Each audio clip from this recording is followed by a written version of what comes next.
Hello guys, मैं हूँ सूरज। आपका दोस्त, आपका मित्र, आपका टीचर जो आपको पढ़ाने वाला हूँ। मॉडर्न इंडिया तो भाई हम लोगों ने शुरू कर दी। कल एक लेक्चर हुआ था। बहुत ही बेसिक से मैंने बहुत ही माहौल बनाने की कोशिश की थी कि आखिर क्या कारण रहे कि यूरोपियंस जो हैं वो चल के आए इंडिया पे, ढूंढते हुए आए भाई। इंडिया की ये मतलब वैल्यू थी कि इंडिया को ढूंढ रहे हैं, रास्ते ढूंढ रहे हैं कि मिल जाए किसी तरीके से, कि हम लोग वहाँ पे पहुँच जाए किसी तरह से। एक तरफ अरब ने बीच में रास्ता रोक रखा है, तो ये सब चीज़ें थी। कल हमने समझा, बहुत लाइट लेक्चर था वो। आज का लेक्चर बहुत अच्छा होने वाला है गाइस। मैं पुर्तगालियों का मतलब कि पोर्टुगीज़ का, देखो भाई इंग्लिश वालों, मैं हिंदी वालों का मुझे कोई टेंशन नहीं है, मैं दोनों को लेके चलना चाहता हूँ। तो पोर्टुगीज़ को मैं पुर्तगाली भी बोल दूंगा, तो आप समझ लेना, ठीक है। तो देखो क्या कुछ लेके आया हूँ मैं, मतलब बहुत से पॉइंट्स होंगे जिस पे आज अच्छे से डिस्कस होगा। टाइम भी लेक्चर का होगा आधे घंटे से 35 मिनट। तो आराम से लीड लगा लो, कहीं कोने में बैठ जाओ और आराम से समझो। गारंटी अपनी है कि क्वेश्चन नहीं छूटने वाला। ठीक है गाइस, देख लेते हैं क्या क्या पढ़ना है आपको। Arrival of Portuguese in India पढ़ेंगे, किस तरह से अराइवल हुआ, क्या क्या किया गया। वेनिस और गिनोय जो थे, इनका कंपैरिजन करेंगे अरब्स के साथ, कि मतलब क्या कंपैरिजन रहा दोनों का। Arrival of Portuguese in India किस तरह से हुआ, किसके बाद कौन आया। ट्रीटी ऑफ टॉर्डिसिलास पढ़ेंगे, इसमें क्या हुआ था, ये स्पेन में और क्या कहते हैं कि पोर्टुगीज़ के बीच में हुआ था। वास्को डिगामा के बारे में समझेंगे। पोर्टुगीज सेकेंड मिशन क्या रहा वो समझेंगे। वास्को डिगामा फिर से आता है भारत में, क्योंकि वास्को डिगामा 2 बार आया था, तो उसको समझेंगे, वो आया उसने क्या किया। फ्रांसिस्को डी अल्मीड़ा के बारे में पढ़ेंगे। अल्फांसो डी अल्बुकर्क के बारे में पढ़ेंगे। इंट्रोड्यूस क्या क्या किया इन्होंने इंडिया में, क्या क्या नया लेके आए। नीनो द कुन्हा के बारे में पढ़ेंगे। फेवरेबल कंडीशन क्या थी इंडिया में, मतलब कंपैरिजन होगा भाई साहब, पूरी कायदे से कंपैरिजन होगा कि क्या फेवरेबल कंडीशन थी कि ये आराम से आते हैं इंडिया में, अपना चारों तरफ हल्ला गुल्ला मचाते हैं, रहते हैं, और इनका कोई कुछ कर नहीं पा रहा है। समुंदर पे कब्जा करके बैठ गए भाई साहब। इंपॉर्टेंट पोस्ट क्या क्या रही है आपकी, मतलब कि वो लोग अपने आर्मी में क्या पोस्ट दे रहे हैं, जो लोगों को भेज रहे हैं, गवर्नर जनरल भेज रहे हैं, कैप्टन भेज रहे हैं, वाइसराय भेज रहे हैं, तो किसका क्या काम है ये सब समझेंगे। इस क्रिश्चियनिटी को किस तरह बढ़ाया, या किस तरह इनका अंत होता है इंडिया में। हर आप देख सकते हो, हर एक पर्सपेक्टिव पे बात होगी, मतलब कि क्वेश्चन नहीं छूटने वाला है भाई साहब। पेपर कोई भी हो, छोटे स्तर का पेपर हो, एसआई लेवल का हो, सिपाही लेवल का हो, आपका आरपीएफ में भर्ती आ गई है अभी जल्दी, कल परसों में, सब इंस्पेक्टर की, सिपाही की, वो लोग आराम से इसमें पढ़ सकते हैं। यूपी ट्रिपल एससी के मंडी परिषद की भर्ती लगी हुई है, एसएससी की लगी हुई है। Every one can enjoy it. So guys, चलिए शुरू करते हैं। अच्छा, शुरू करने से पहले एक बात बोलूँगा, गाइस सब्सक्राइब कर देना, थोड़ा सा सपोर्ट दिखाओगे तो मुझे भी अच्छा लगेगा कि मैं इतनी मेहनत कर रहा हूँ, तो आप मेरे लिए भी सोच रहे हो, है ना। कुछ लगता नहीं है, बस एक बटन दबा देना है और यहाँ पे काम हो जाएगा। ठीक है गाइस, तो चलिए शुरू करते हैं। तो आप जैसा कि देख सकते हो कि arrival of Portuguese in India पढ़ना है हम लोगों को। ठीक है गाइस, कंपैरिजन करेंगे यूरोपियंस का, टर्क का कंपेयर करेंगे। नाम है मेरा सूरज सर, और आपको अच्छे से पढ़ाने वाला हूँ। तो लास्ट तक, पहली चीज़, लास्ट तक टिके रहना, पॉइंट्स को समझना। आप चाहे इंग्लिश मीडियम हो, हिंदी मीडियम हो, पॉइंट्स को समझ जाओगे, कहीं से भी रिवीजन करोगे, मज़ा आएगा गाइस। ठीक है। तो वेनिस एंड गिनोय फर्स्ट टॉपिक था अपना, वेनिस एंड गिनोय। तो ये क्या थे वेनिस और गिनोय, कल हम लोग ने बात की थी जब लेक्चर पढ़ा था, कि जो रास्ता हुआ करता था। देखिए गाइस, ज़रा ध्यान से समझना, आज मैं आपको समझाता हूँ। ठीक है भाई, तो ये जैसे यहाँ पे है यूरोप, और यहाँ पे है आपका इंडिया, और यहाँ बीच में है एशिया, और थोड़ा सा समुंदर भी है। तो यहाँ से यहाँ ऐसे रास्ता जा रहा है, रास्ता जा रहा है, तो यहाँ बीच में एक इम्पॉर्टेंट प्लेस पड़ रहा है। और ये रास्ते को बीच में यहाँ पे क्या होता है, अरब्स आते हैं कहीं से, और इस पे कब्जा कर लेते हैं भाई साहब, पूरी तरीके से कब्जा कर लेते हैं, और इन इन लोगों को इधर बंद कर देते हैं। अब इनका इंडिया से कोई कांटेक्ट हो नहीं पा रहा है, इनका इंडिया से कोई कांटेक्ट हो नहीं पा रहा है। अब वो जगह कौन सी थी, फिर से समझ लेते हैं। ये है कस्तूनिया या कॉन्स्टेंटिनोपोल। ठीक है, ये है यूरोप, ये है इंडिया। अरब्स यहाँ पे हैं, ये यहाँ पे आते हैं, इस जगह पे कब्जा कर लेते हैं। अब ये रास्ता यहाँ पे ब्लॉक हो गया। ठीक, अदन की खाड़ी है, रेड सी है। अब इन सब से रास्ता आता है यहाँ पे होके, तब यहाँ पहुँचता है, और ये लोग क्या कर रहे हैं, यहाँ पे कब्जा कर ले रहे हैं। इसको बना दे रहे हैं भाई साहब टर्की। तो ये एक मेन कारण था जिसकी वजह से उनको कोई ऐसा रास्ता चाहिए था कि जैसे वो डायरेक्ट इंडिया आ सके। और एक मैंने कारण ये भी बताया था कि अगर इंडिया से कोई सामान जा रहा है वहाँ पे, तो बीच में क्या होता था, जो ये छोटे छोटे कबीले में अरब बटे हुए थे, हालांकि जब लड़ाई होती थी उनमें इतनी एकता थी, ये सब एक हो जाते थे, लेकिन वैसे ही एक छोटे छोटे कबीले में बटे हुए थे। तो क्या करते थे ये टैक्स लेते थे भाई साहब, अपने इलाके से पास कराना तो टैक्स लेना, तो चीज़ें बहुत महंगी हो जाती थी। तो ये सब कारण थे, हम लोग ने बात किया था। तो अरब ने ज़मीन पे कब्जा कर लिया, लेकिन जो यूरोप से एक जगह और लगी हुई है, मेडिटेरेनियन सी या जिसे कहते हैं भूमध्य सागर, वहाँ पे कब्जा था इटली वालों का, इटालियंस का, जिसको वहाँ के व्यापारी जो थे वेनिस या जिनोई जिसे कहते थे, इनकी भी भाई अरब वालों से झड़प थी। क्योंकि ये भी तो व्यापार करना चाहते हैं ना उस साइड से, लेकिन अरब वाले उस साइड जाने नहीं दे रहे हैं। ये अपना मेडिटेरेनियन सी में ही जो है पूरा खेल रहे हैं सिस्टम, आगे ये बढ़ नहीं पा रहे। तो यूरोपियंस की तरफ से कौन है आखिर? ये वेनिस और जिनाया वाले जो हैं, ये क्या है? ये यूरोपियंस ही तो हैं, और यूरोपियंस की तरफ से है, लेकिन इनको मज़ा नहीं आ रहा है। इनको मज़ा नहीं आ रहा है क्योंकि ये कुछ कर नहीं पा रहे अरब वाले का कारण। अब इनका कंपेयर करेंगे हम लोग यहाँ पे। कंपेयर इस तरीके से होगा कि ये सब बहुत स्मॉल थे अरब की आर्मी के कंपेयर में। इनके पास जो आर्मी थी वो बहुत स्मॉल थी, अरब जो थे वो बहुत बड़े थे, ठीक है। इस वजह से जो ये जिनोइस थे ये सब, ये रेडी हो गए प्रोवाइड कराने के लिए। मतलब ये लोग अब पूरे यूरोप में बोल रहे हैं कि भाई तुम लोग एक काम करो, तुम लोग लड़ाई करो, ठीक है, तुम लोग लड़ाई करो। और क्या कहते हैं, तुम लोग लड़ाई करो, हम क्या करेंगे, तुम्हें फैसिलिटी देंगे शिप्स की और टेक्निकल चीज़ों की, तुम नया रास्ता ढूंढो। नॉर्थ यूरोपियंस कह रहे हैं ठीक है भाई, हम तुम्हें सपोर्ट कर रहे हैं। पुर्तगल और स्पेन को बोल रहे हैं, क्योंकि देखो अगर आप क्या कहते हैं अटलांटिक से यूरोप के साइड जाओगे, जब आप वर्ल्ड मैप देखोगे तो वहाँ पे सबसे पहले क्या पड़ेगा? वहाँ पे सबसे पहले ये पड़ेगा, वहाँ पे सबसे पहले पड़ेगा आपका क्या कहते हैं कि पुर्तगाल पड़ेगा, और वहाँ पे स्पेन पड़ेगा। ये दो चीज़ें दो जगह पड़ेंगे। और यहाँ के जो नेविगेटर्स थे वो कोशिश कर रहे थे कि वो नया रास्ता ढूंढे। तो भाई यूरोप में बात चली चारों तरफ, और इन लोगों ने क्या किया, क्योंकि जो यूरोप के वेनिस और जिनोय थे, जो लोग नेविगेटर्स थे, वो कंपेयर मतलब लड़ नहीं सकते थे अरब से। लैंड पे तो बिल्कुल नहीं लड़ सकते थे क्योंकि वो लोग ज़मीन पे बहुत ज़्यादा मजबूत थे, ठीक है गाइस। इस वजह से उन लोगों ने बोला कि भाई अब यहाँ से तो पॉसिबल नहीं है व्यापार कर पाना, इसलिए तुम लोग क्या करो, तुम लोग नया रास्ता ढूंढो। तो ये जो जिनोइस थे इनके पास पैसा तो था ही, इन लोगों ने कहा ठीक है भाई, हम तुम्हें हर फैसिलिटी देंगे, हम तुम्हें शिप देंगे, टेक्निकल थिंग्स देंगे। और तुम नॉर्थ यूरोपियंस जो थे उन्होंने कहा ठीक है भाई, हम तुम्हारा सपोर्ट करेंगे। पुर्तगाल और स्पेन, भाई तुम लोग अपना समझ लो, हम तुम्हें मनी देंगे, आदमी देंगे, लेकिन तुम लोग नया मार्केट ढूंढो, क्योंकि इधर काम हो नहीं पा रहा है, ठीक है। होप आप समझ गए होंगे। आगे बढ़ते हैं। Arrival of Portuguese in India, ठीक है गाइस। अराइवल ऑफ पोर्टुगीज़ हम पढ़ेंगे। प्रिंस हेनरी, जिन्हें द नेविगेटर भी कहा जाता है, इन्होंने भैया क्या किया, जब ये सब बात चलने लगी यूरोप में कि अब नया रास्ता ढूंढना पड़ेगा, तो मेन इंडिया के लिए नया रास्ता, मतलब नया रास्ता क्या, सब लोग नया मार्केट ढूंढ रहे थे, क्योंकि वाली मार्केट तो डिस्ट्रॉय कर दी थी अरब्स ने।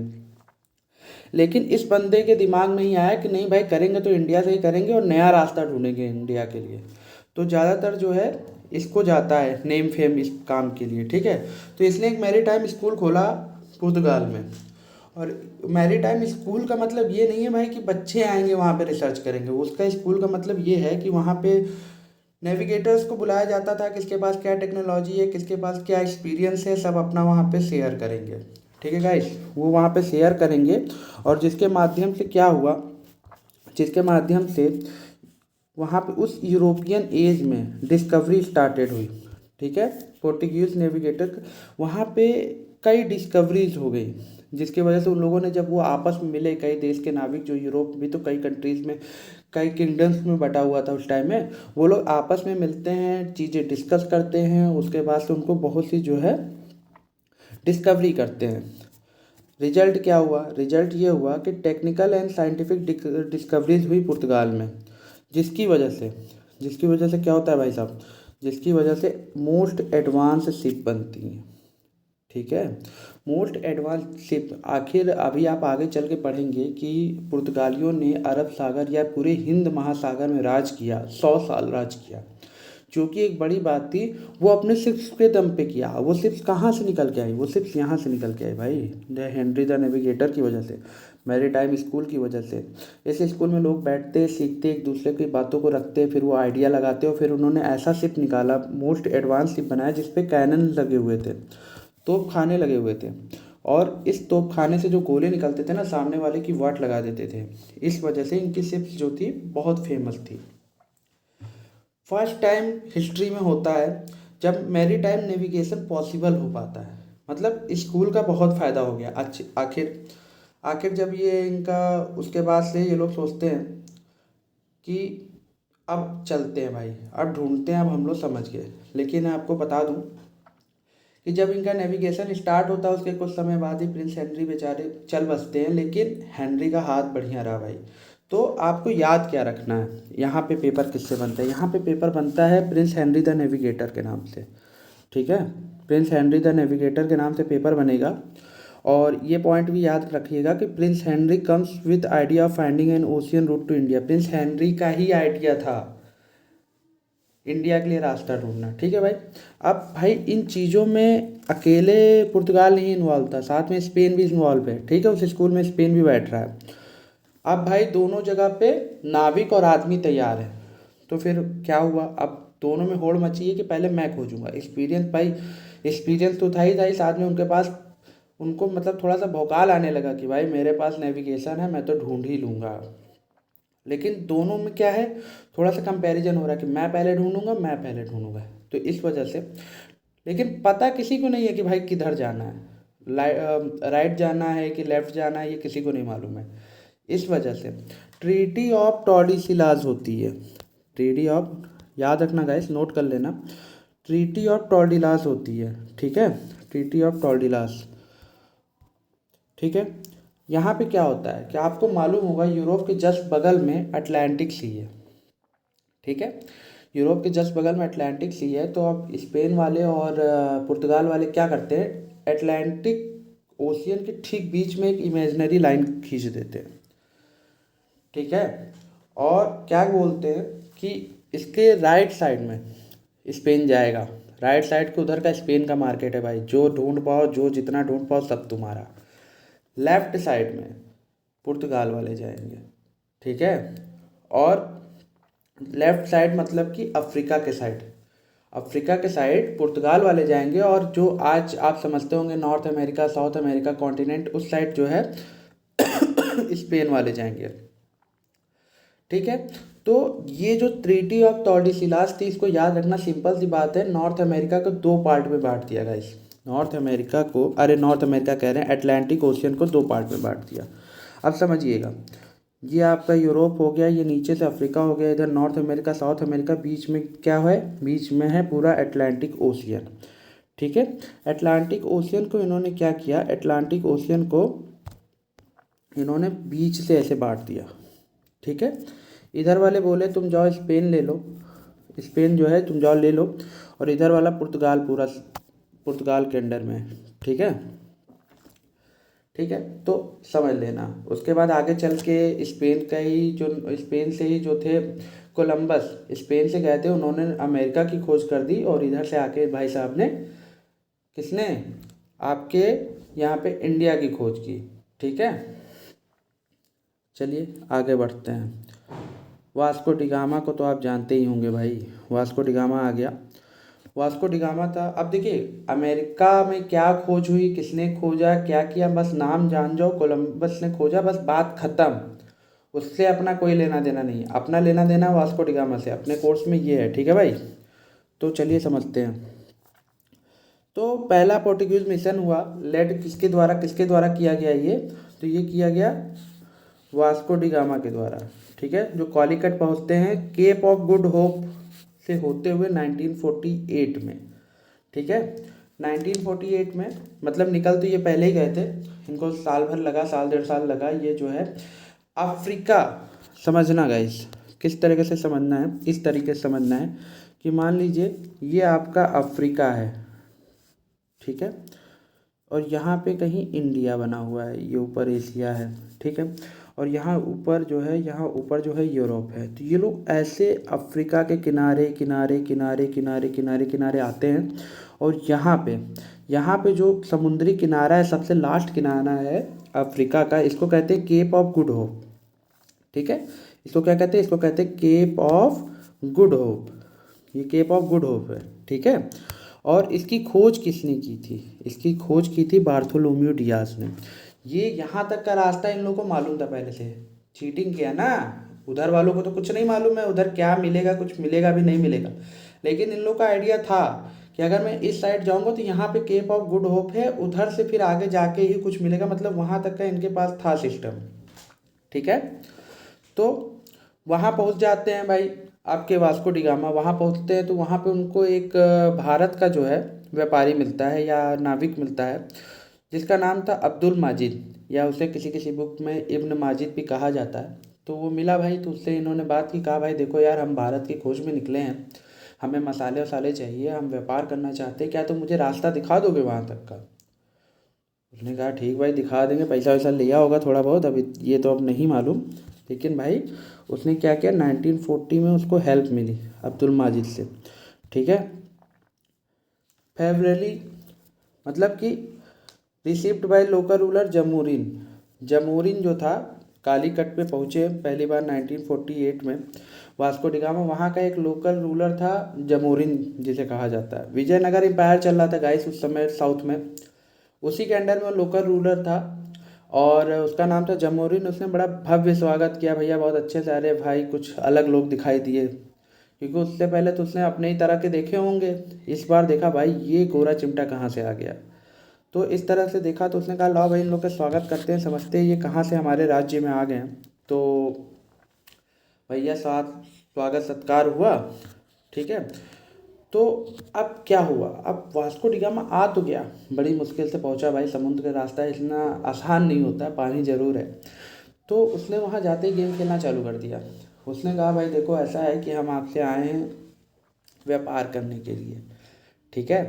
तो व्यापार तो मैं करूँगा, चलिए ठीक है, लेकिन यार आप ये अरब वाले जो है ना, इनको छोड़ो, हमें पकड़ो, हमें मोनोपोली दो ट्रेड की, और मैं आपसे पूरा सामान खरीदूँगा और हमारा ट्रेडिंग चलेगा। तो भाई इतनी आसानी से अरब से आज से तो हो नहीं रहा था, प्रेजेंट टाइम से आपका ये व्यापार अरब से तो बहुत टाइम से हो रहा था। उन्होंने कहा ना भैया ना, अभी तो तुमको आए हुए महीना भी नहीं हुआ, 2 दिन भी नहीं हुआ, और तुम चाहते हो कि मैं अपने पुराने कस्टमर्स को छोड़ दूँ, ठीक है, और तुम्हें पकड़ लूँ? ऐसा कैसे हो सकता है? पहले व्यवहार बनाओ, पहले जो है हमको मजबूत दिखाओ कि तुम्हारे अंदर क्या सिस्टम है, ठीक है। तो उसके बाद सुनने को मिलता है कि भाई ढेर सारा उसने काली मिर्च खरीदी, अपने जहाज़ पर रखा, वापस गया पुर्तगाल, यूरोप, और वहाँ जाके बेचा और उसको 10 गुना ज़्यादा फ़ायदा हुआ। मतलब भाई साहब माला माल हो गया, इतना माला माल हो गया कि वापस आने के लिए मजबूर हो गया कि मैं इंडिया वापस जाऊँगा और काली मिर्ची खरीद के लाऊंगा, इसे थोड़ी काला सोना कहा जाता है काली मिर्च को, ठीक है। अब पोर्तुगीज का सेकेंड मिशन, जो कि ऑफिशियली हुआ था, ठीक है गाइस। तो पहले में तो आया था वास्को डिगामा, दूसरे में भेजते हैं वो लोग दूसरे व्यापारी को, जिसका नाम था पेड्रो अल्वारेस कैब्राल। भाई साहब भवाली आदमी था ये आया इंडिया में, पहुंचा कालीकट, वहाँ पे इसने अपना जहाज़ वहाज बेड़ा वड़ा लगाया और बोल इसको सामान ज़्यादा लेना था, क्योंकि तो अपना झोपड़ी उपड़ी बनाई भाई, छोटी फैक्ट्री नाम भर की, लकड़ी उकड़ी की बनाई वहाँ पे, और उसने सामान इकट्ठा करना चालू किया, क्योंकि ऐसे जहाज़ पे ले जाना तो आसान नहीं था, जहाज़ छोटे मोटे तो थे नहीं। पहले सामान इकट्ठा करना है, उसके बाद रखना है, ये इनका भाई साहब का सिस्टम था। ये भी राजा से गए, मिल उल के आए, समझाया भाई देखो हमारी पॉलिसी अच्छी है, हम आपको पैसे देंगे, ये देंगे वो देंगे। तब तक भाई वहाँ के लोकल रूलर से कुछ बहस हो जाती है इनके आदमियों की। लोकल्स जो थे वहाँ के, लोकल लोग जो थे वहाँ के, वो भड़क गए भाई साहब, और उन्होंने क्या कर दिया, हमला कर दिया इनकी फैक्ट्री पे, ठीक है। इनका फैक्ट्री क्या था, वो मतलब छोटा सा बना रखा था सामान इकट्ठा करने के लिए, ठीक है।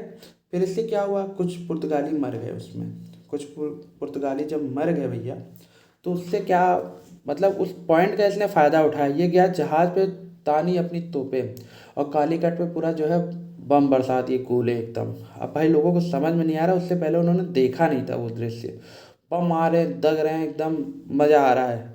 ठीक है। फिर कैब्राल से भाई वहाँ के लोकल जो रूलर्स थे वो आते हैं भाई, कहते हैं आओ भाई बात करते हैं, बैठ के बात करते हैं, ऐसे सॉल्व नहीं होगा मामला। तो वहाँ पे मतलब कि और इसका फ़ायदा उठा के उसने ये भी कर दिया था कि उसने थोड़े कुछ अरब व्यापारी थे उन पे भी बम दाग दिए। अरब व्यापारी के भी जो थोड़े वो जहाज वहाज खड़ा थे उनको भी उड़ा दिया, जो आएगा रास्ते में आज सबको उड़ा दूंगा। ठीक है। तो फिर भाई लोग आते हैं, उनसे अपना बातचीत होती है, फिर अच्छे से उनका मतलब जहाज वहाज पे अपना पूरा सामान लोड कराया जाता है, फिर वो वापस आ जाता है। वो आके कंफर्म करता है कि हाँ भाई हाँ, भारत में बहुत मज़ा है, बहुत पैसा है। ठीक है, और ये रास्ता सही है। उसके बाद फिर वास्को डी गामा बोलता है मैं फिर जाऊँगा। वो फिर आता है भारत में। ठीक है। तो वो लोग बोलते हैं कि भाई देखो ऐसा है कि अब हमको अपना ये जो छोटी मोटी फैक्ट्री हम बना ले रहे हैं कोचिंग में, इसको फोर्टिफाई कराने दो, हमको पूरा प्रॉपर बनाने दो। ठीक है। चारों तरफ दीवाले वाले बनाने दो। तो पहले शुरुआत में तो वो लोग नहीं मानते हैं। ठीक है, शुरुआत में वो लोग नहीं मानते कि नहीं भाई ऐसे कैसे तुम लोग बना लोगे। तो उसने पहले तो वो आते उसने कालीकट, कन्ननौर और कोचीन, ये तीन जो है इम्पोर्टेंट ट्रेड सेंटर बन गए थे। कैसे बने थे, अब उसकी जो मतलब पूरी दशा ऐसे बनी थी, ऐसे बनी थी कि फिर अपना भाई आए लोकल्स के साथ, फिर थोड़ी सी अपना ये लोग ने जानबूझ के किया कि लोकल्स भड़क के, समझ में नहीं आया, फिर से झड़प हो गई। इसने भी बम चलवा दिए। बम चलवाए, अरब से भिड़ गया, अरब पे बम चलवा दिए, अपने कैनन्स दाग रहे हैं, क्योंकि अरब के पास जहाज़ें तो हैं लेकिन वो विकसित नहीं है जो ये विकसित करके लेके आए थे। अब 100 साल राज किया तो कुछ तो कारण था ना। तो फिर इससे लोग आए बात करने के लिए कि नहीं भाई ऐसे कैसे आप बम चला रहे हैं, और क्या कहते हैं कि चलिए बैठ के डिस्कस करते हैं। तो बैठ के डिस्कस करते हैं, तो बैठ के डिस्कस करने से क्या हुआ कि फोर्टिफाई करने का मतलब, फोर्टिफाई मिलने का ऑर्डर मिल गया भाई साहब। फोर्टिफाई का ऑर्डर मिल गया, गॉड परमिशन टू फोर्टिफाई। ठीक है। अब ये वहाँ पे जो इनकी फैक्ट्री थी उसको अब ये बाकायदा बनाएंगे, और उसको चारों तरफ से ऊंची ऊंची दीवारें बनाएंगे जहाँ पे इनका सिस्टम रहेगा। ठीक है। तो आपको ये तीन चीज़ें याद रखनी है, कालीकट, कन्ननौर और कोची। ठीक है। आगे बढ़ते हैं। अब भाई देखो क्या होता है, जब वास्को डी गामा लौट के जाता है तो उनको ये समझ में आता है कि भाई वहाँ पे अरब भी हैं और इंडियंस भी हैं। इंडियंस भी कहीं कहीं सपोर्ट नहीं कर रहे हैं, अरब्स तो बिल्कुल नहीं करेंगे, वो तो जानी दुश्मन है। तो फिर क्या करना चाहिए, तो हमको वहाँ पे थोड़ा सा अलग तरीके से खेलना चाहिए, हमको वहाँ पे अपने गवर्नर जनरल्स भेजनी चाहिए, अपनी फोर्स रखनी चाहिए ताकि हमारे लोग सेफ रहें, कोई वहाँ पे हमला ना कर दे। ठीक है, मतलब कि वहाँ पे एडमिनिस्ट्रेशन फॉर्मेशन करना चाहिए, वहाँ पे शासन का फॉर्मेशन होगा भैया। इसके लिए उन्होंने क्या किया, बेस तो बन ही चुका था, कालीकट कन्ननौर में बेस तो बन ही गया था अपना। ठीक है। तो उसने क्या किया, अपना पहला गवर्नर भेजा भैया, फ्रांसिस्को दी अल्मीडा। 3 साल के लिए आया था भाई साहब ये। ठीक है, लेकिन रहा 4 साल। कैसे रहा आइए समझते हैं। लास्ट तक टिके रहना, बहुत मज़ा आएगा, अच्छे से समझ में आएगा। सिर्फ पॉइंट्स याद रख लोगे तो क्वेश्चंस हो जाएंगे, कहानी समझो अच्छे से। ठीक है। तो फ्रांसिस्को दी अल्मीड़ा जो था वो आता है भाई वहाँ पे, 3 साल के लिए आया। अपनी आते ही इसने 4 पोर्ट जो है वेस्टर्न कोस्ट पे इस्टेब्लिश कर लिए। ठीक है, जो पोर्टुगीज जो मतलब पुर्तगालियों के कंट्रोल में रहेंगे। ठीक है, और अपना इंडियन ओशियन से ट्रेड होगा। मुस्लिम ट्रेडर्स, क्योंकि भाई इंडियन ओशियन पे इन्होंने धीरे धीरे अपना कब्जा बढ़ाना चालू कर दिया था, तो मुस्लिम ट्रेडर्स को तो ये देखने से ही इनकी खून क्या मतलब इनके बहुत गुस्सा आ जाता था इनको। ठीक है। तो ये मुस्लिम ट्रेड को डिस्ट्रॉय करने की पूरी कोशिश कर रहे थे। अडन की खाड़ी सीज की, हरमुज की खाड़ी सीज की, मलक्का को इधर जो है इंडोनेशिया की साइड इधर सीज कर दिया, कि देखो भाई ये जो पूरा इंडियन ओशियन जो है वो हमारा है। मतलब कि फ्रांसिस्को दी अल्मीड़ा जो है वो आया है और वो अपना पूरा गवर्नर वाली हरकतें कर रहा है। वो यहाँ पे ट्रेडिंग नहीं कर रहा है कि बस हम आएंगे यहाँ पे जो है सामान खरीदेंगे जाके वहाँ बेचेंगे और हमें पैसा मिलेगा। नहीं भाई, वो आया है यहाँ पे एडमिनिस्ट्रेशन बनाने के लिए, कि हमारी पॉलिसी चलेगी अब पानी में, पानी पे अब हमारा राज, ज़मीन से हमको कोई मतलब नहीं है। तो उसने कौन सी पॉलिसी लॉन्च की, ब्लू वाटर पॉलिसी, कार्टर सिस्टम भी कह देते हैं। तो भैया देखो ऐसा है कि जहाज़ अगर हिंद महासागर में घुसाना है तो पहले हमसे कार्टर या फिर कुछ एक ऐसे जैसे नहीं टोकन देते हैं, टोकन खरीदना पड़ेगा और उसका इतना फिक्स अमाउंट है तुमको देना ही पड़ेगा। ठीक है। अरब्स को, जो मुस्लिम ट्रेडर्स थे, किंग्स थे, उनको अब ये चीज़ें पसंद नहीं आ रही थी कि भाई ये तो गुंडई कर रहे हैं, सीधे गुंडई कर रहे हैं। ठीक है। तो ब्लू वाटर पॉलिसी याद कर लेना, पेपर में आता है, फ्रांसिस्को दी अल्मीड़ा। ठीक है। साउथ जो है, इसने इधर क्या कहते हैं कि आपके वेस्टर्न कोस्ट को, अरब सी के साइड वेस्टर्न कोस्ट को पूरा अभी इसने अपना कायदे से कब्जे में ले लिया। ठीक है। हॉर्मुज की खाड़ी, अदन की खाड़ी, मलक्का सीज कर दिया है कि अब वहाँ पे लगा दिया ब्लू वाटर पॉलिसी। तो ये चीज़ें याद रहना चाहिए फ्रांसिस्को दी अल्मीड़ा के नाम से। ठीक है। अब भाई क्या होता है कि अरब्स भड़क जाते हैं। ठीक है। और फिर क्या होता है, इजिप्ट वाले उधर भड़क जाते हैं, इजिप्ट वाले टर्की वाले से कांटेक्ट करते हैं कि क्या भाई ये क्या चल रहा है, हम लोग को यार वहाँ पानी में घुसने नहीं दिया जा रहा है, ऐसे कैसे हो जाएगा। ठीक है। तो फिर टर्की वाले गुजरात कांटेक्ट करते हैं कि भाई क्या सीन चल रहा है, यहाँ पे तो कुछ हो नहीं पा रहा है यार, ऐसे कैसे चलेगा। तो बोलते हैं चलो भाई फिर देख लेते हैं कौन है ये फ्रांसिस्को दी अल्मीड़ा। तीनों की जॉइंट नेवल फोर्स आती है। ठीक है। इजिप्ट की, टर्की की और गुजरात की, याद रखना आता है क्वेश्चन ये। ठीक है। और होता है फिर वॉर ऑफ चॉल, चॉल की लड़ाई। पहली लड़ाई पता नहीं कैसे यार, मुझे नहीं उम्मीद था कि ये हार जाएंगे, क्योंकि अल्मीड़ा अलग लेवल पे मजबूत था पानी में, लेकिन उन तीनों मिलकर अल्मीड़ा को जो है हरा देते हैं। 1508 की कहानी है। और इसमें सबसे मतलब दुखद अल्मीड़ा के लिए क्या होता है कि उसका लड़का मारा जाता है इसमें। ठीक है। अब अल्मीड़ा का जाने का टाइम आ गया। अब इसका जो नेक्स्ट गवर्नर है वो इंडिया में आ जाता है, जिसका नाम क्या है, अल्फांसो दी अल्बुकर्क। ठीक है गाइस। अल्फांसो दी अल्बुकर्क आ जाता है, कहता है भाई साहब आप 3 साल के लिए आए थे, कोई बात नहीं, आपका बदला हम ले लेंगे। ये बोलता है भाई देखो ऐसा है, चुपचाप किनारे बैठ जाओ, अभी आर्मी मेरे अंडर में है, तुमको अंदर कर दूंगा, पहले मैं अपना बदला लूंगा। ठीक है। साल भर तैयारी करता है, 1509 जैसे लगता है फिर इसकी युद्ध होती है, ये युद्ध छिड़ देता है। द्वीप का एक पोर्ट है, वहाँ पे लड़ाई हो जाती है। ठीक है। तो द्वीप के पोर्ट में क्या हो जाती है, लड़ाई हो जाती है। वहाँ पे ये क्या करता है, तीनों को दौड़ा दौड़ा के मारता है, मतलब अपना बदला ले लेता है। उसके बाद इसे शांति मिलती है और ये भाई चला जाता है। तो यहाँ पे मेन मेन पॉइंट्स क्या थे गाइस, 1508 जॉइंट नेवल फोर्स, लड़ाई होती है अल्मीड़ा के साथ, कहाँ होती है, चौल का युद्ध होता है। ठीक है। जो कि गुजरात में है। ठीक है। और हार जाता है ये। ठीक है। फिर उसके बाद से 1 साल बाद ये फिर से लड़ता है इसने, और उन लोग को वापस से हरा देता है। ब्लू वाटर पॉलिसी लेके आया ये। ठीक है। जो जिसे कार्टर सिस्टम भी कहते हैं, मुस्लिम ट्रेड को इसने डिस्ट्रॉय करने की कोशिश की। ये सब देखो फैक्चुअल इंफॉर्मेशन तो है ही है, साथ में कॉन्सेप्ट भी है आपके पास, क्योंकि आजकल कोई भी पेपर देख लो कॉन्सेप्ट वाले क्वेश्चन बहुत आ रहे हैं, तो आपको समझ होनी चाहिए कि क्या किस तरीके से चीज़ें हो रही हैं। ठीक है। आसपास एक्सपीरियंस करना चाहिए आपको उस चीज़ों को। ठीक है। चलिए आगे बढ़ते हैं। अब देखो अल्फांसो दी अल्बुकर्क आता है। अब बेस तो बना के चले गए अल्मीड़ा साहब, लेकिन अब अल्बुकर्क आता है, ये रियल फाउंडर कहलाता है, जो कि पुर्तगाली शासन का। ठीक है। ये क्या करता है, गोवा को ले लेता है सुल्तान ऑफ मिर्ज़ापुर से 1510 में, 1509 में आता है, 1510 में गोवा को अपने अंडर में ले लेता है और कहता है कि भाई अब गोवा हमारा। ठीक है। मलक्का जाता है, वहाँ का एक इम्पॉर्टेंट मार्केट हुआ करता था उस समय। ठीक है। साउथ ईस्ट में इंडोनेशिया के, तो उसको कब्जा कर लेता है। ठीक है। 1511 में देखिए किस तरीके से ये कब्जा करने की कोशिश कर रहा है। अल्मीड़ा पानी तक सीमित था। ठीक है। लेकिन ये जो है ज़मीनी हिस्सा अंदर ले, इसी वजह से इसको जो है रियल फाउंडर माना जाता है। ठीक है। Introduce a permit system for other ships, other ships के लिए अब भाई ब्लू वाटर पॉलिसी तो चली रही थी, काटा ले लो, उसी को थोड़ा सा और अच्छे से किया, अपने नाम पे लगा दिया कि भाई परमिट सिस्टम है, तुमको परमिट लेना पड़ेगा, पैसा देना पड़ेगा, तभी तुम जा सकते हो भाई अंदर। इंडियन ओशियन इन लोग के अंडर में था ही। मेजर शिप बिल्डिंग जो सेंटर्स थे इनके रीजन में, जहाँ पे जहाज़ें तैयार होती थी, वहाँ नज़र रखते थे भाई कोई ऐसी जहाज़ ना हो जाए, तैयार हो जाए जिससे हमारा जो है मामला गड़बड़ हो जाए, तो वो भी नहीं बनाने दे रहे थे। अब देखिए इनका बिहेवियर शुरुआत में क्या था कि भाई हम पानी में रहेंगे, हमारा बस व्यापार हमारा होना चाहिए, लेकिन अब इनका सिस्टम बदल रहा है।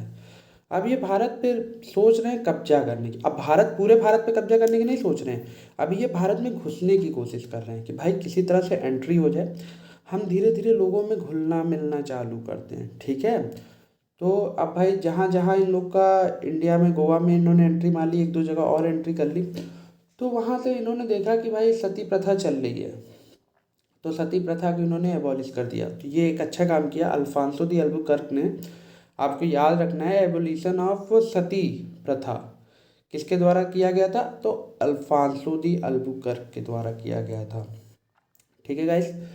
अब पुर्तगीज के अपने सिपाहियों को अधिकारियों को क्या बोल रहा है, वो बोल रहा है भाई देखो अंदर जाओ, घुलो मिलो, लोकल वाइफ्स बनाओ, लोकल लोगों से मिलो, उनकी लड़कियों से शादी विवाह करो, संबंध बनाओ, प्रेम संबंध बनाओ और यहीं पे बसने की कोशिश करो। ठीक है। अब भाई पुर्तगाली के पास पैसा तो है ही, अब वो जहाँ जाएंगे रिश्ता होगा, वहाँ पे ज़मीनें खरीद रहे हैं, बाग बगीचे खरीद रहे हैं, पूरा पूरा गांव ही खरीद ले रहे हैं और लैंडलॉर्ड बन जा रहे हैं, अपना खुद का गांव बसाए ले रहे हैं जहाँ लोग नहीं हो रहा है। ठीक है। तो कुछ अच्छी चीज़ें आई, कुछ ख़राब चीज़ें, जैसे ख़राब चीज़ें आई तंबाकू, तंबाकू आ गया भाई इंडिया में इन्हीं लोगों की वजह से, ये ना आते तो शायद ना आता। ठीक है। काजू, कैशियो नट, ये एक अच्छी चीज़ लेके आए। ठीक है। हर चीज़ के दो पहलू होते हैं, अच्छा भी होता है ख़राब भी होता है। ख़राब क्या लेके आया, तंबाकू लेके आया। अच्छा क्या लेके आया, कैशियो नट लेके आया। ठीक है। और एक better plantation variety of coconut, coconut की एक अच्छी वैरायटी लेके आए अपने यहाँ से, जिनको इन्होंने इंडिया में प्लांट किया। नए घर बनाए अपने लिए, मुस्लिम से ये नफरत करते थे, मुस्लिम्स को किसी तरह ये ख़त्म करने की कोशिश कर रहे थे भाई, ये सब चल रहा था। बीच में छोटे मोटे और भी आए गवर्नर्स, लेकिन वो इम्पोर्टेंट नहीं है, हमारे पेपर में नहीं आने वाले। ठीक है। अब हम बात करेंगे नीनो दी कून्हा के बारे में। ठीक है। नीनो दी कून्हा के बारे में बात करेंगे। ये आते ही इसने, इसलिए क्वेश्चन बनता है, इसने कोचीन से हेडक्वार्टर जो है गोवा सेटल कर दिया था। ठीक है। सपोर्ट किया इसने बहादुर शाह को, इसने बहादुर शाह को क्या किया भाई गाइस, इसने बहादुर शाह को सपोर्ट किया 1532 में, 1534 में, और उसके बदले में, अब ऐसा तो है नहीं, पुर्तगाली इतने अच्छे तो है नहीं कि भाई चल मैं तेरे को सपोर्ट कर। देखिए इंडिया में उस समय क्या चल रहा था, छोटे छोटे रूलर्स में बट गया था इंडिया, छोटे छोटे किंगडम्स थे जो आपस में ही लड़ रहे थे अपने इलाके को लेके। ठीक है। उसका फ़ायदा ये बाहरी उठा रहे थे, इन्होंने क्या किया 1534 में बहादुर शाह को सपोर्ट किया और इसने बसीन ले लिया। ठीक है। और बहादुर शाह ने उनको कहा कि भाई ठीक है, मैं तुम्हें वादा करता हूँ कि मैं तुमको बेस दे दूंगा एक द्वीप में, दीव दमन एंड दीव था ना, तो दीव में इन्होंने बोला कि मैं तुम्हें एक बेस बना के दे दूंगा, तुम आराम से वहाँ पे सेटल हो जाना और तुम्हें कोई दिक्कत नहीं होगी। ठीक है। लेकिन बहादुर शाह दिमाग लगाने लगे, बहादुर शाह उन्होंने कहा कि भाई देखो ऐसा है, वो अपनी बात से पलट गया। अब इन्होंने, इन लोगों ने एक दो बार याद दिलाया कि देख भाई हमने तेरा हेल्प किया था, ठीक है, और क्या कहते हैं तुमको हमें सपोर्ट तो करना पड़ेगा, लेकिन भाई बात नहीं चली।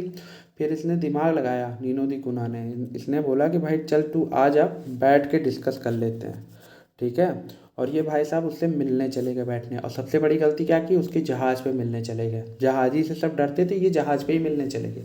अब भाई लोग कहते हैं कि पैर फिसल गया, गिर गया जहाज़ से, अब किसको पता गिर गया कि उठा के फेंक दिया, क्योंकि वो भी तो घमंड में था भाई। ठीक है। तो चलिए समझते हैं कि किस तरीके से इन्होंने कब्जा किया। सबसे पहले ये केरल में आए, केरल से थोड़ा ऊपर बढ़े, गोवा कब्जा किया महाराष्ट्र से होते हुए, गोवा पे कब्जा किया, गोवा से फिर ऊपर बढ़ते बढ़ते ये पहुंच गए गुजरात में। अब ये जमीनी इलाके कब्जा हो रहा है। ठीक है। अब ये गुजरात पहुंच गए, पूरा वेस्टर्न कोस्ट ले लिया अपने अंदर कायदे से, समुंदर तो पूरा है इनका, इंडियन ओशियन पूरा, हिंद महासागर इनके पास है, लेकिन आपका पूरा सदर्न वेस्टर्न पार्ट जो है, पूरा वेस्टर्न कोस्ट इन्होंने अपने अंदर में ले लिया। ठीक है। आगे बढ़ते हैं। फेवरेबल कंडीशन क्या क्या रही, आखिर ये आराम से इंडिया में आते हैं, हमला करते हैं और अपने मन की कर रहे हैं, पूरा हिंद महासागर पे कब्जा, क्या कारण रहे हैं इसके पीछे, चलिए समझते हैं। देखो भाई, जब ये आए यहाँ पे उस समय मुगल्स की एंट्री हुई थी, बाबर आया, बाबर छोटे में ही था ऊपर नॉर्थ। अब आपको समझ लेना चाहिए कि बाबर जो था उस समय आया तो बाबर को आते ही नहीं मिल गया था पूरा इंडिया, और जैसे ये आपका इंडिया है, ठीक है, तो ये ऊपर वाले पोर्शन में, ठीक है, आपके ऊपर वाले पोर्शन में इंडिया जैसे ये है, ठीक है, यहाँ सही से नहीं बन पा रहा है गाइस, तो ये बाबर यहाँ वाले पोर्शन में आया। ठीक है। और ये लोग राज कर रहे हैं ये पूरा यहाँ पे, तो यहाँ बाबर इनसे कुछ नहीं कर पा रहा। बाकी छोटे छोटे छोटे छोटे किंगडम्स हैं तो वो आपस में ही एक दूसरे से लड़ रहे हैं, तो इनका कुछ हो नहीं पा रहा है। ठीक है। तो किसी को कुछ मतलब नहीं रहा और ये लोग अपना काम करते रहा। कोई ऐसी पावर नहीं थी उस समय इंडिया में दैट टाइम जब ये लोग की एंट्री होती, जिसके पास एक स्ट्रांग नेवी हो जो खड़े होकर सामने से लड़ सके कि हाँ भाई आजा देख लेते हैं। ठीक है। साउथ में बहमनी किंगडम था, वो अपने आप में ही टूटा चला जा रहा था, छोटा हुआ जा रहा, कई पार्ट्स में बटा चला जा रहा था। ठीक है। सबसे मजबूत बात इन लोगों की क्या थी कि इनकी जो शिप्स थे, मैंने पहले ही भी बताया, इन्होंने जो रिसर्च की थी स्कूल में, अपने शिप्स को इन्होंने बहुत मजबूत बनाया था। उस पर कैनन्स लगे हुए थे, तोप लगी हुई थी बहुत पावरफुल, जो एकदम सटीक निशाना मारती थी। ठीक है।